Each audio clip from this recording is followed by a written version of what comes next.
I actually had a dinner with a handful of CISOs last night, and one of the things that came up is, it's hard to get your board excited about, yes, it's a threat, but it's maybe 5 years, maybe 10 years. People are worrying about things that happen, immediately, right? There's fires every day that are super urgent. Hi, I'm Ben Carr. The person I have today is Ted Shorter with Keyfactor. How is AI, and we've seen it on the human side with deep fakes, right? Both voice and visual. Do you see that on the machine identity side as well, like AI causing problems there? And like, what are we doing in the cryptography section to kind of address those issues? I think with machine identities, there are different use cases. A lot more of it is about even just establishing a strongly vetted identity in the first place. Like, is this device, is my phone really, made from the manufacturer or not, right? And how do I know that it is or isn't? Is the problem harder in the machine identity space than it is in the human space, or do you see it essentially the same?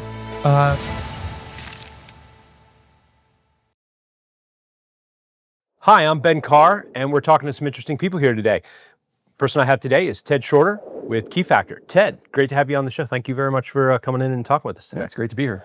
Yeah, so why don't you introduce yourself, give us a little bit of background, and talk to us about what Keyfactor's doing. Sure. Ted Shorter, the CTO of Keyfactor. I've actually been with this company for about 20 years. I joined a small boutique consulting company that worked on identity and machine identity, even PKI, things like that, in the early 2000s. Wrote a small utility in 2008 or 9 that helped organizations deal with managing certificates at very large scales that we saw at that point, and that kind of snowballed into what Keyfactor is today. That's awesome. So machine identity, that's like something everyone's still trying to solve, right? And it's become ever more important as we moved away from really physical infrastructure and moved into a lot of ephemeral assets. And so what are you guys doing in this space? Yeah, well, I mean, really, if you think about it, anything that communicates on a network, and of course, the number of connected devices continues to expand, whether that's inside an enterprise because of things like DevOps or IoT, certainly device manufacturers and so forth. So there's just more and more machines, things, workloads that need to be able to communicate, which means they need to be able to authenticate, encrypt data, transferring back and forth, accept firmware updates. All of those sorts of things are all sort of encompassed into machine identity. So we do a lot of work in the enterprise, putting identities on web servers and network equipment and more traditional IT sorts of things. But we also do a lot of work in the device manufacturer space with people making, phones, planes, trains, automobiles, network, medical devices, all that kind of stuff too. Really anything that communicates needs an identity, which is pretty much everything nowadays, right? Pretty much everything. Manhole covers. We even did a POC for a retailer to put digital identities on chicken fryers. Oh, wow. So yeah, because if you have it, people care about how hot the oil is. Well, if you're communicating it, you need to have an identity, right? Exactly. So how is the, we've heard a lot of emergence, like a big topic at RSA this year, and certainly at Black Hat, we're hearing a lot about it, is, AI, right? Mm-hmm. How is AI, and we've seen it on the human side with deep fakes, right? Both voice and visual. Do you see that on the machine identity side as well, like AI causing problems there? And like, what are we doing in the cryptography section to kind of address those issues? Yeah, I think one of the places that cryptography can help with that is proof of source and origin. So there are groups like the C2PA, Coalition for Content, basically content provenance, right? So if you think about organizations that are even social media and so forth, like being able to say that, this image is actually authentic, right? This video is actually authentic. It hasn't been altered. It is original from the source. That comes down to things like digital signatures and so forth. So being able to say like this content was actually produced by whatever the organization or so forth that's putting out the content, and it hasn't been altered, is one place that that can certainly help, right? Because AI can be used to alter those sorts of things. Is the problem harder in the machine identity space than it is in the human space, or do you see it essentially the same? Well, The origin of identity, right? Like, yeah, well, I think if you think about the use cases, when people think about human identities and what identity management means for humans, there's certain things that come to mind. Things like provisioning and changing access controls and that sort of thing.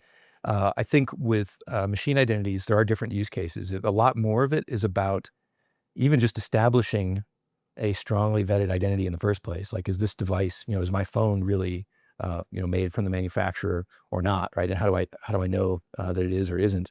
Um, and the fact that the keys that are used, the cryptographic keys that are used to establish those identities, do age, right? So they need to be updated, right? So how do I make sure that the device actually gets the proper identity in it, that it really is a device or a machine, a serial number, a DNS name, or whatever that identity needs to be? How do I make sure that that's actually accurate and vetted? And then how do I keep updating that in such a way that the cryptography isn't going to expire and cause insecurities down the road?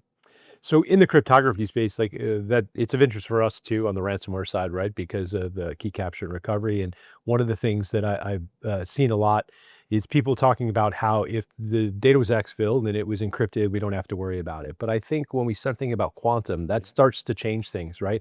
And I think about it from the ransomware side of, if somebody's extracted data and it's 5 years ago, there may be an event in the future where now that's a reportable event where it wasn't in the past, because with the emergence of quantum, Yep.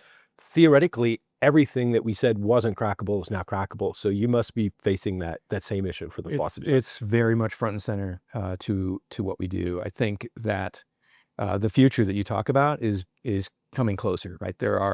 Quantum. I've been kind of paying attention to this for a while, for a couple of decades actually, and for a very long time there were mathematicians and cryptographers that I deeply respected who thought that there would never be a quantum computer that could actually break things like RSA 2048 or ECC. Yeah, but that horizon window is that has changed, slowly shrinking, right? Now almost everyone believes that it's really a matter of time, and now the only question is how much time. What's your thought right now? Where do you think? Interesting enough, I was actually at a conference that IBM put out on quantum computing. They actually put a roadmap slide up. Okay. That more or less puts their expected date somewhere between 2029 and 2033, which is not that far out. It's really not. Yeah. And so, especially if you think about how long it takes to change over algorithms, right? Because some folks that have been around PKI and cryptography long enough might remember transferring from SHA-1 to SHA-2. For many organizations, that took between 3 and 5 years. And if you think about, this is actually a much more disruptive change. And we have about that much time now, right? We still have organizations that are actually still asking for SHA-1. And do you see a large problem with legacy devices that just can't get there? Yeah, and that's still the case for SHA-1. SHA-1, yeah. There's things on plant floors, hospitals. CAT scan machine has a back end machine running some older version. Yeah, it's always been medical and production facilities, right? Plants where can't change. Yeah, it's been there for 20 years. It's operating. There's still a lot of dust on it, and we haven't updated it. Yeah. But from our world, I mean, NIST has actually been working on new standards for algorithms that can replace RSA and ECC, which are expected to be broken in about this kind of time frame, somewhere, if it's 5 years, 10 years, somewhere in that range. Nobody knows for sure. But the bottom line is NIST has been working on these standards since 2016. We actually expect an announcement of new formal standards of 3 algorithms to come out maybe even this week, but very likely this month. And that basically is the starting line, right, of organizations to now start implementing those algorithms, vendors like us, to put support for those algorithms into their products. But then for our customers and organizations globally to start, at some point there'll be a new version of Windows that has support for these algorithms, a new version of Android and Apple and so forth. And all of that transition has to happen before Q Day, as they're calling it, or else there's a lot of stuff that will be broken. And as you mentioned already, if you have secrets that you really want to keep secret, even 5 years, 10 years, 15 years from now, things could already be captured and decrypted later. So that's already a threat. So what's the action item for a CISO, right? Who's thinking like, yeah, this is, I wouldn't use necessarily scary, but concerning, right? Like the window is short, and we see that when windows are short, stuff doesn't get done in time. So what's the action item? Where should CISO go? It's interesting, right? Because I actually had a really dinner with a handful of CISOs last night, and one of the things that came up is, it's hard to get your board excited about, yes, it's a massive threat, but it's maybe 5 years, maybe 10 years. People are worrying about things that happen, immediately, right? There's fires every day that are super urgent. And so I think that's one of the biggest threats is just, it's easier to just get caught up in putting out the fires of the day. Yeah. But I think, but there's numerous instances of where that has failed Oh, of course. poorly, right? Like, Absolutely. so I am old enough to think back to the Y2K problem, right? Like where everybody kind of rushed at the very end because they weren't on it.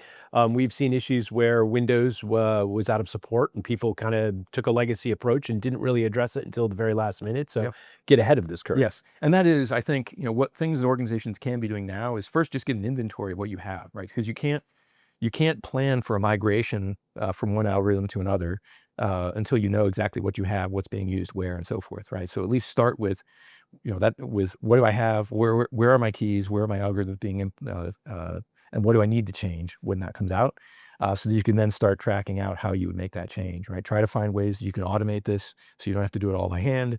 Those are things you could be doing now. And for vendors like us, basically the moment the NIST guidelines, the new standards come out, that's the starting line, for us, right? Okay. Our goal is to be ready so that our customers can start that transition the moment that they're ready, right? We don't want to be the reason why people can't. Yeah, it's so interesting will you be call out the inventory problem, right? Like it seems like everything goes back to the inventory issue, right? So Can't manage what you don't know you have. yeah, and that is a big problem for legacy keys. Yeah. For sure. Ted, it's been really interesting talking to you about this. I'm really appreciate the insights on it. And look, if you're out there and you're interested in security and you're in the trenches, get in front of the quantum issue. It's coming up faster than you think. Yeah, absolutely. Ted, thank you very much. Thank you.